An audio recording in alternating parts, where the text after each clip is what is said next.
করেছে, মুক্তিযুদ্ধের ইতিহাসকে বিকৃত করেছে, মুক্তিযুদ্ধের চেতনাকে কাজে লাগিয়ে এই বাংলাদেশকে সামনের দিকে তারা যেতে দেয়নি।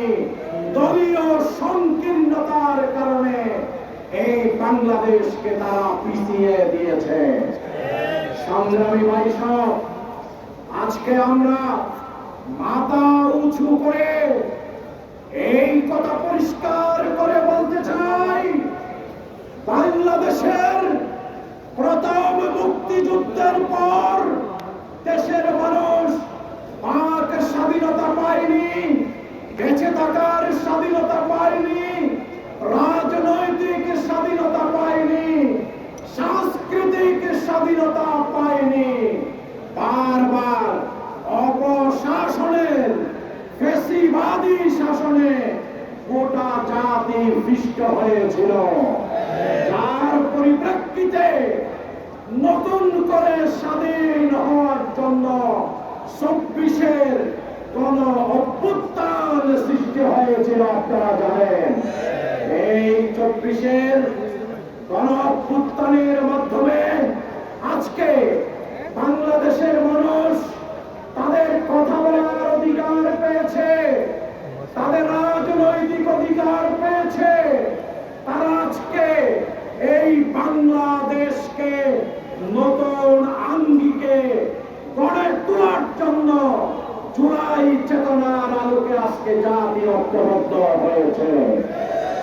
এই সময়ে বাংলাদেশে যখন গণার রাজনীতি শুরু হলো, গণতান্ত্রিক উত্তরণের পথে বাংলাদেশ যখন এগিয়ে যাচ্ছে, সমৃদ্ধির পথে বাংলাদেশ যখন এগিয়ে যাচ্ছে, আমরা ওই আওয়ামী ফ্যাসিবাদীদের ভাষায় নব্য ফ্যাসিবাদকে কথা বলতে আমরা শুনতে পাচ্ছি।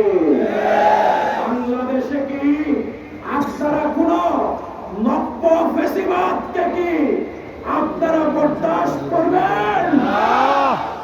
জাতি কোন নব্য ফ্যাসিবাদকে বরদাস্ত করবে না। যেদিন তফসিল ঘোষণা করা হলো, পরের দিন জুলাইয়ের সম্মুখ যোদ্ধা নতুন প্রজন্মের প্রেরণার প্রতীক, আধিপত্যবাদী বিরোধী শক্তির বলিষ্ঠ কণ্ঠ হাদিকে হত্যা করার জন্য গুলি বর্ষণ করা হলো। হাদি আজকে মৃত্যুর সাথে সিঙ্গাপুরে পাঞ্জা লড়ছে। আমরা মনে করি হাদির উপর হামলা বাংলাদেশের মানচিত্রের উপর হামলার সাথে।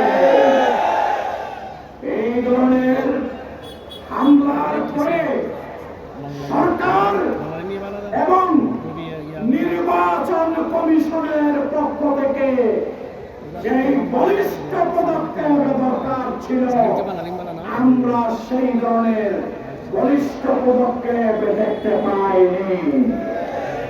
এইভাবে জুলাইয়ের সম্মুখ যোদ্ধা যারা ছিল, আধিপত্যবাদী বিরোধী নেতৃত্বে যারা সম্মুখ সারিতে আছে, সেই আওয়ামী দুঃশাসন যারা এনেছিল, ইন্ডিয়াতে বসে ইন্ডিয়ার সাথে তাল মিলিয়ে আধিপত্যবাদ বিরোধী নেতৃত্বকে তারা টার্গেট কিলিং এর মাধ্যমে দুনিয়া থেকে বিদায় করে দেওয়ার পরিকল্পনা নিয়েছে। আমরা স্পষ্ট বলতে চাই, জুলাই গণঅভ্যুত্থান যেই নতুন বাংলাদেশ তৈরির জন্য সংগঠিত হয়েছিল, এই নতুন বাংলাদেশ গঠনের পথে সকল ষড়যন্ত্রকে রুখে দিতে আমরা আবার জাতীয় ঐক্য গড়ে